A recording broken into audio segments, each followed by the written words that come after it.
If you're like me, I bet you've asked yourself a couple times in your life, why are my calf muscles so difficult to grow? Well, you're in luck. It's probably not your fault.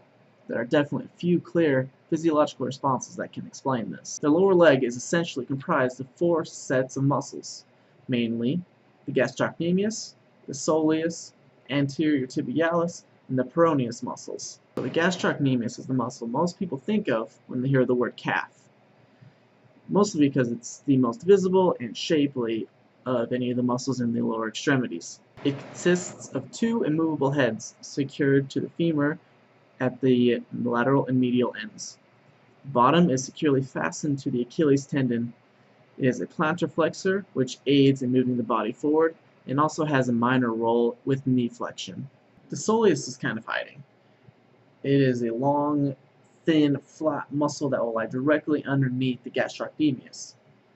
It attaches to the tibia and fibula instead of the femur, and is comprised mostly of slow twitch muscle fibers, as compared to the gastrocnemius, which is around a 50-50 split between fast and slow twitch muscle fibers. The anterior tibialis is often demonized for its role in causing shin splints, or medial tibial stress syndrome. Essentially, this is micro tears or microfractures between the anterior tibialis and the tibia itself. The peroneus muscle groups will help with plantar flexion and foot eversion.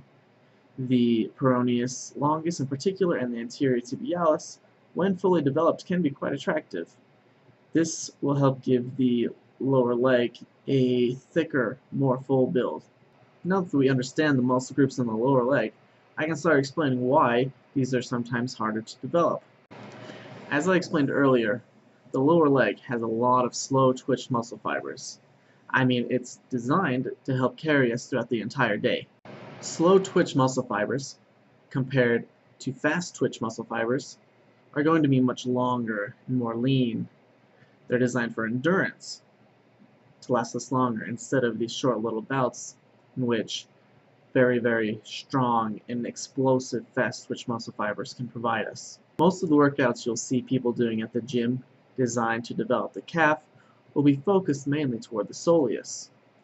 Now, if we want the size and the shape from the gastrocnemius, we're going to have to find a way to develop the fast twitch muscle fibers. Don't get me wrong, we definitely need these calf workouts in the gym, such as the standing or sitting calf raises, as they develop strength and endurance, which we desperately need. We can develop fast twitch muscle fibers by high intensity workouts, such as sprinting, running up the stairs, or jumping. This will help keep a balance between our slow twitch and our fast twitch muscle fibers. Personally, I feel like the biggest mistake people make when trying to develop their lower leg is that they refuse to utilize their full range of motion. Just like any muscle, to create a more full and potent workout, a complete flexion and extension is required. Even if we are able to work out and activate the entire lower leg, genetics does play a major role in the size and shape of our calves. So unlike our biceps and triceps, which seem to be able to grow indefinitely, our lower body does have some limitations. If we take a look at long distance runners, for example, they seem to have very long and lean calf muscles. They run day in and day out, but yet they don't grow. They just get longer and leaner. If we compare that to a sprinter, their calf muscles are very tight, very short and compact, made for explosive movements, and they are larger in comparison to long distance runners, but still, for as much as they train them and work them out, they aren't as large as you'd expect them to be. The composition of your lower leg will mostly be predetermined by your genetic makeup. For biologically speaking, some people feel that due to the lower concentration of androgen receptors in the lower extremities, this hinders muscle development, and this will account for the lack of growth. It feels like one can train these muscles day in and day out, and day in and day out. However, it is recommended to make sure and wait 2 to 3 days between intense training, just like every other muscle. So remember, work out the entire lower leg.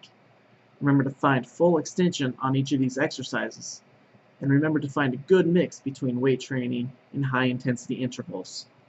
This will help develop 4 main muscle groups in the lower leg, and hopefully you'll find those gains that you've been dreaming of.